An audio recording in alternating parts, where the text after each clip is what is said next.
I'm Joanna Coles. This is the Daily Beast podcast, and today we're going to get into analysing what is going on with Donald Trump's mental health. Dr. John Gartner, he is a clinical psychologist. He was 28 years as an assistant professor at Johns Hopkins. It is thrilling to have you back with us to give us an update on the president's mental health. We have to judge people against their own baseline. I've always said that Trump is on the bipolar spectrum. He's not manic, he's hypomanic. I had one night where he put out 180 Truth Social posts. That's crazy. Just the quantity of it is great. I think the reason that he was speaking so quickly here, he was like a Gatling gun of gish galloping, was because he's scared.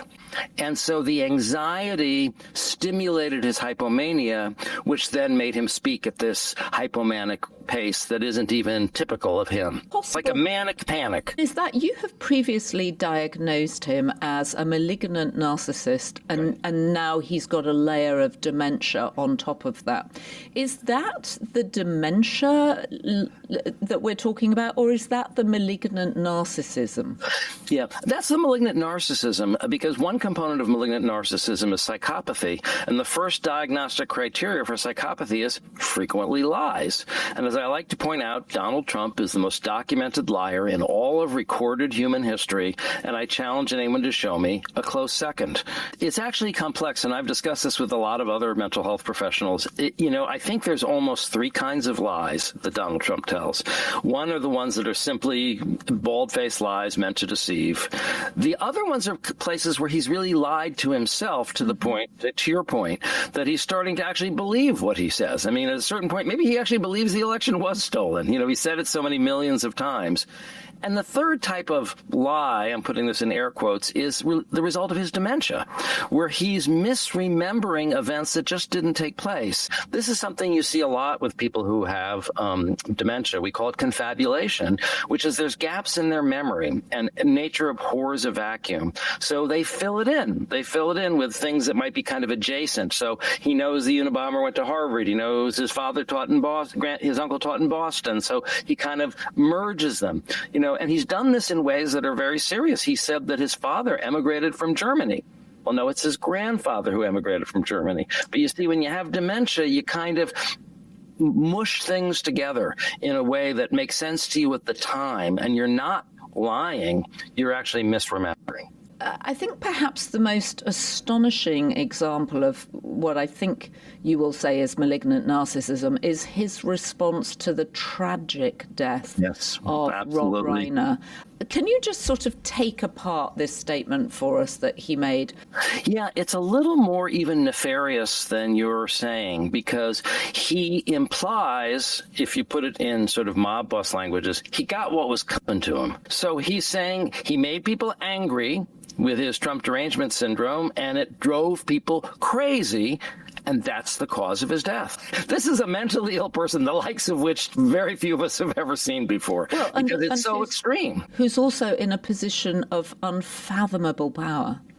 That's what's really frightening. He has no guardrails because he's surrounded by fanatical true believers and sycophants, right, who will not set any limits on him whatsoever. We really have the worst case scenario. We have someone who is a malignant narcissist, someone who's fundamentally evil, in a state of dementia. So he is disorganized, impulsive. I liked what David Frum said about it. He said, the post is deranged, pathologically narcissistic, crude, stupid, and cruel. No adult outside a psych ward expresses such thoughts. To have it all is evidence of a twisted soul. Trump has been encouraging stochastic terrorism. He's been encouraging people to attack and kill his enemies and his opponents, and some of them are doing it, like that couple that was killed in Minnesota, like the people that wanted to kidnap Governor Whitmer.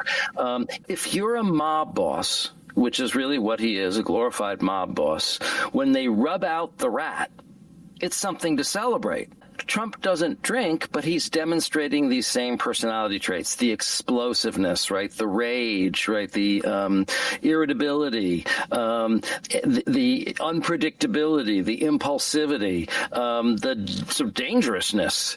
I think everyone who works in his cabinet, with maybe with a few exceptions, are afraid of him. I think they try to avoid him, and I think they try to mollify him. Nobody who's ever been able to control Donald Trump even before he got dementia. Okay, that's in part his hypomania. People on the bipolar spectrum cannot be controlled. In part, it's his personality disorder, and in part now, it's also the discontrol that comes from his dementia. So he's wildly uninhibited or disinhibited and out of control. And so if nobody can control him, they just kind of try to manage him. It's just his ramblings, his grandiose ramblings. And it's part of a larger narcissistic picture, which is malignant narcissists want to erase history. They want to erase everyone that came before them so that the world began with them. And that's what he's really doing. If you look at it, that's why he's tearing down the East Wing of the White House and trying to build a ballroom that dwarfs the White House. That's why he paved over the Rose Garden and put up a parking lot, essentially. That's why he wants to rename the Kennedy Center the Trump Kennedy Center, and he wants to rename Reagan Airport the Trump Airport. And, it's all about everything has to be about me, and anything that even has any resonance or hint of any of the people that came before me has to be destroyed. How does this normally end for someone with such strong strains of malignant narcissism? Well, it almost always ends badly, I mean, the Hitlers always end up in the bunker. The problem is the collateral damage along the way, collateral damage being us. But the bottom line is there really is no way to manage him. There really, his disorder, his malignant narcissism is an untreatable disorder. It's interesting. He described Gartner as having untreatable Trump derangement syndrome. Maybe he's heard us talking about him having an untreatable disorder. Right. Because he projects everything, So when you start using language that you're using, you have to wonder if he's recycling it. And then dementia is a deteriorating illness for which we have no cure. I always say to know Donald Trump is to hate him. That's the natural human reaction to someone so vile. Of course, he's been disinhibited in one way about his sexuality for his whole lifetime because he's a sexual predator. And that just goes with his personality disorder. I think he's right on the cusp of being able to function independently and actually requiring care. I guess we could say the White House is the world's biggest nursing home. What happens with people who get dementia, when it starts to get to this point, the progress starts to catch up. It starts to get faster and faster. Till finally, at some point, they really fall off a cognitive cliff. He said, the MoCA, that screening, I've passed it now 3 times in front of a whole bunch of doctors.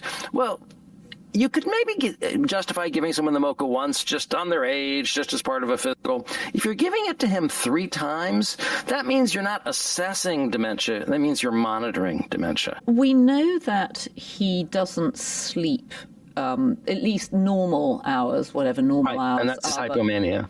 That's his hypomania, is it? And isn't sleep disorder also a symptom of dementia? Well, I think he's always been a low sleeper because his hypomanic temperament, that's a lifelong biologically based thing. And it isn't always necessarily bad. Most of the high achievers in our world are on the bipolar spectrum, have some hypomania, but it also can inform some of their mistakes. They can be irritable and arrogant, impulsive, impatient, but they can also have a lot of confidence and charisma and energy and creativity and draw people to them, as politicians need to do. If somebody has done 180 angry tweets in the middle of the night, right, it's kind of diagnostic that some kind of bipolar process is going on. Now he's being hypomanic about being disorganized and crazy because his father was a very malignant character. He himself was a racist. He was part of the Ku Klux Klan. He cheated all these people who rented apartments from him. He cheated the government with their with their rules and regulations. And his grandfather was a known crook, an illegal immigrant, by the way, who used to build whorehouses on land he didn't own and then try to expropriate the land. They basically internalize that personality and then basically bring it into the next generation. And I think that's what's happened with him. Do you have any predictions for 2026? Only that it'll be worse than 2025. Oh, my goodness. We shouldn't be laughing, but what else there is? If we don't laugh, we will cry.